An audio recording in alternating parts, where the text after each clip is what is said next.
fanni enen en dentani en jogaaki konngol gootol en jogaaki gardiiɗo alay sago geɗe meɗen fof njoolo en mbaɗi heen jewte hay sahaa ɓennuɗo alfulaar en jiɗi dañde fodde mumen na hasiɓe jogoo coɗol so ɓe ngalaa coɗol won foddeji ɗi en keɓata laamu hulat hersata laamu hulat hersata hay gooto meeɗa yiɗi laamu ne hersa hulat tan laamu huli ko joom dental kono gacce laamu ala laamu hersata e gooto laamu hersa laamu hulata ko jogiiɗo caggal kadi ni hanke wonno koɗirno ɗen cuuɗi men Fuuta eɗen nganndi tooro nan toon batoytuno ko koyliwirnde wona wonko wanno tooro fof no woori ɓe mbatoy koyliwirnde wonko wanno aɓe mbata toon aɓe kaala toon aɓe nanodira aɓe joginoo coɗol aɓe joginoo ko tubako wiyata ko organisation sociale juɓɓudi e nder maɓɓe wonɗo haalayɓe batoytuno wonɗo laaw batoytuno yirlaaɓe hebbiyaaɓe wonko wanno aɓe paya pete jeeri masile bela racine sampade farballa wonko waɗi aɓe kawroyo toon wonko wanno boose eɗen nganndi ganɗe ŋaaɓle toon sati ngannduɗaa filoyteno wonko wanno aɓe njaha toon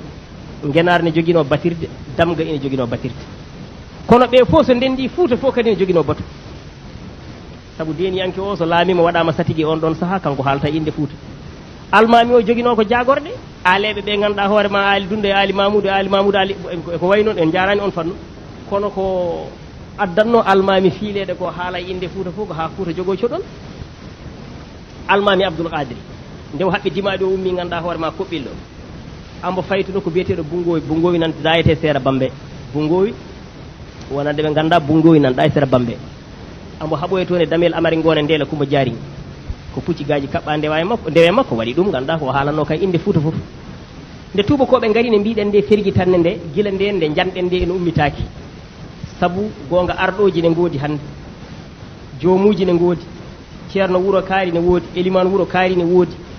kono noon yimɓe ɓe ndentani rentude nde miijade ɗum ɗo ko fedde diwan pelle gure ne kayne ngoodi wuro fof ne jogii fedde wonde jartude pelle keddiɗe ɗe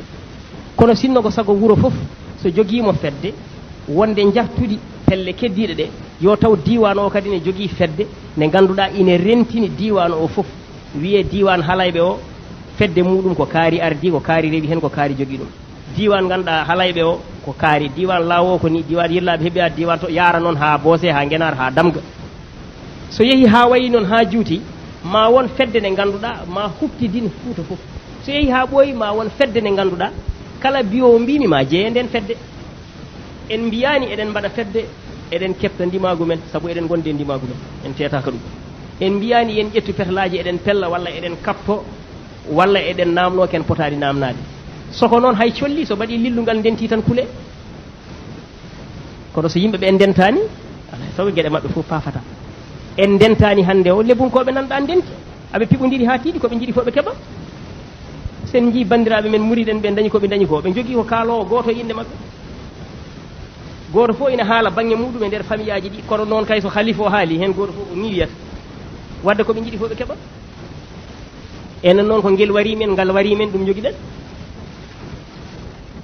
ngel ko ɗum en ngala o joguiɗen ko ngel e ngal en donki kadi ittude ɗum e becce men en donki ñobbude ɓerɗe ɗe kala ko goɗɗo ɓurɗi goɗɗo wiyo heftoro ɗum a yiiba o ko ni way o ko ni way natta yiyede golle ɗe e yiye goɗɗum ayibaji ɗi nawi meɗen to jaaɗen to sen usti ɗin ɗon ayibaji en ƴeewi golle goto men fof ñobbi becce muɗum tan en pelliti en mbaɗi coɗol en fanni